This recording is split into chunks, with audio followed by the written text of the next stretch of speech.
for Women's Inday Cares, Karen Pobrete. Ayon! Miss Karen, boses ng Bagong Gabriela Silang, kababaihan na naninindigan sa kapayapaan, katarungan at kalayaan. Miss Karen. To dream the impossible dream, to fight. Ang pangarap ninyo ay pangarap ko din. Sino ang nakakatanda at nakakaalala ng salitang ito? Karen! Ayon, Karen! Sino ang nakakaalala sa putang inang pangarap na to? Na naging pamugot! Diba? Pamungot sa lahat! Yun! Mga bagyo dito na mga pulis na nasa KOGC, tumulong naman kayo dito sa Antipolo, sa Tanay. Mga bulag ba kayo? Ang pamilya ninyo nakikita, siguro naman, tay, umuwi ka dito. Tulungan natin ang mga kababayan natin dito sa NCR. Diba? Bumabagyo. Pero, si Tambaluslos, bumabagyo ng ayuda cash. Pera ng taong bayan. Pera ng taong bayan yun. Hindi na pera yun. Diba? Ako ay isang ina. Diba? Isang lola. Lola na ako. Diba? Ang asawa ko ay bangag. Kung bangag ang asawa ko, ano ang dapat kong gawin? Katulad ng sabi ni Brother Oliver nung isang gabi. Alam ninyo, from the start, nag-start itong Liwasan Bonifacio pang 11 araw, lahat ng nagsasalita ito, kinokongratulate ko. Alam niyo kung bakit? Kasi sinasabi nila, ibinibigay nila, ginigising nila ang mga isip at puso ng taong bayan. Para maliwanagan kung ano ang nangyayari. Kaya maraming salamat sa SMNI. Araw-araw namin kayong pasasalamatan mga vlogger na mismo sila naglalabas dito ng kanilang mga hinahin. Diba? Ma'am, BP Sara. Diba? Kami ay hindi ko alam kung ano ang pinagagagawa namin noon, tumakbo ka lamang ng presidente. Pero dahil sa sabi mo, di ba, iboto namin itong bangag na to. Ano ang nangyari, ma'am? Binudol tayo. Di ba?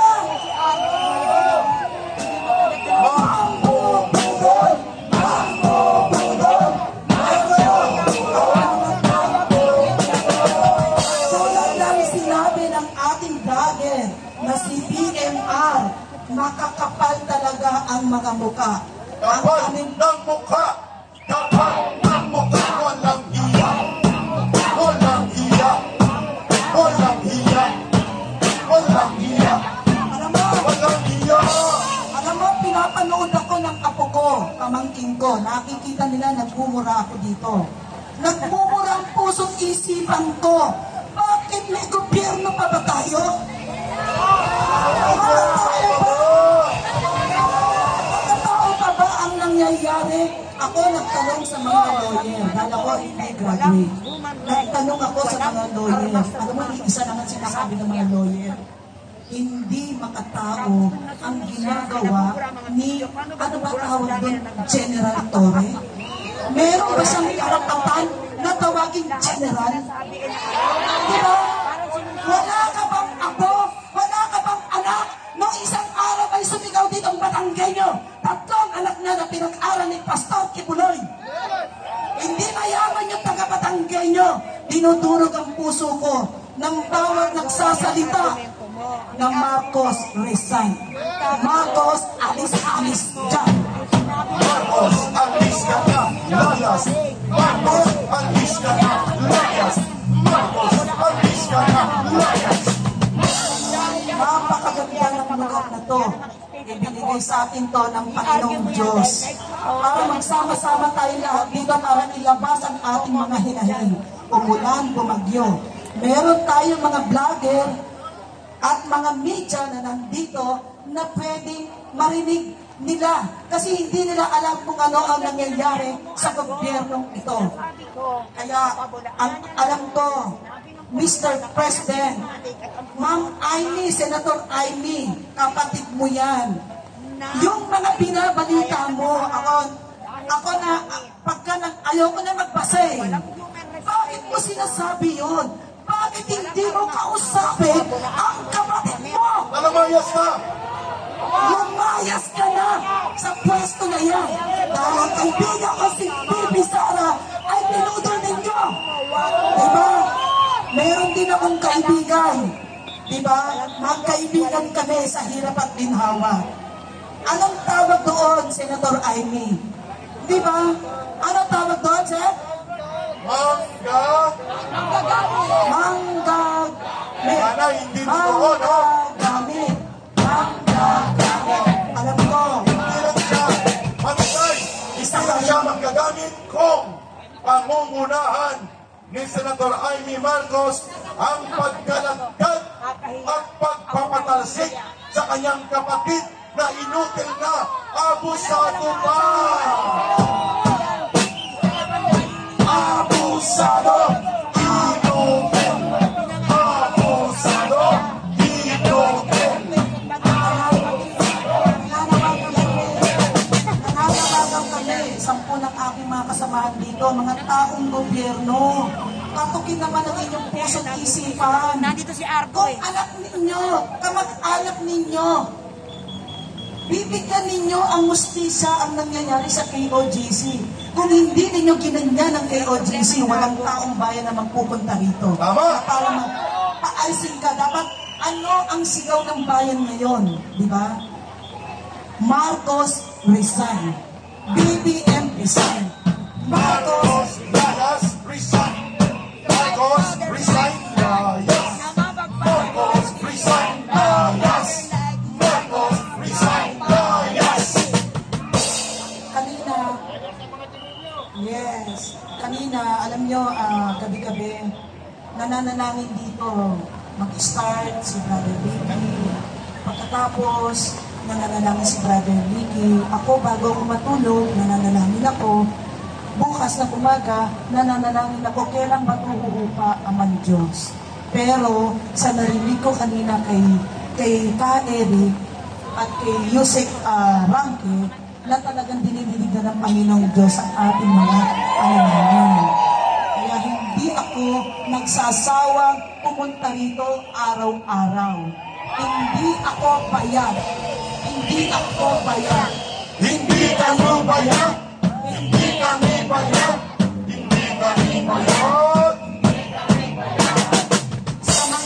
Sa araw-araw na nagbibigay, hinihilot ng Panginoong Diyos ang akma. Binibigyan tayo dito ng pagkain, ng tubig. Diba?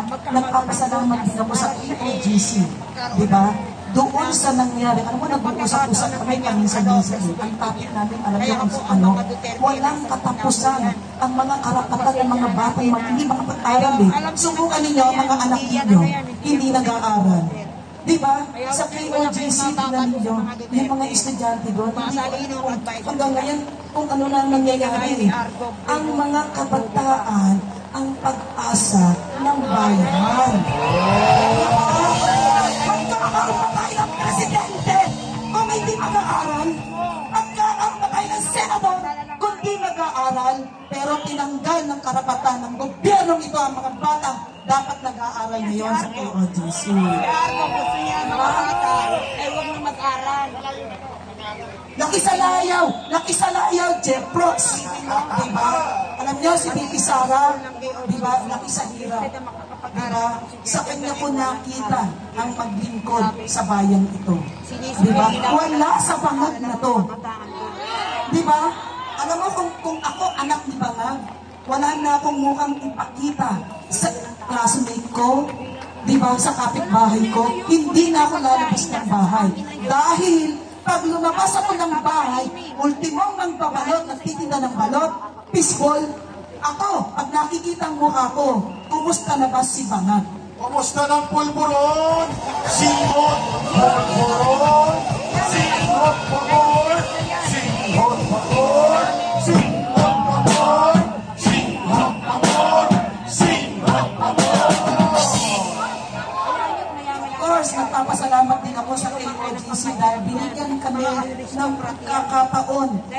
sa lugar na to. Diba? Pinayagan nila kami na sabihin namin at ihayag namin kasama ng mga nagsalita magmula sa umpisa hanggang ngayon ang ating mga hinahing sa gobyernong ito. Tuloy-tuloy lang tayo magpunta dito dahil dito nananalangin tayo. Diba? Tuloy-tuloy lang tayo dito. Dito, safe tayo. May nadisgrasya ba dito? Diba? Wala. Dahil katulad ng Israel, napakaliit na bansa. Diba? Ginigera pero nandoon ang Diyos. Diba? Walang nangyayari sa Israel. Wala silang sendata. Katulad ng nangyari sa Pharaoh.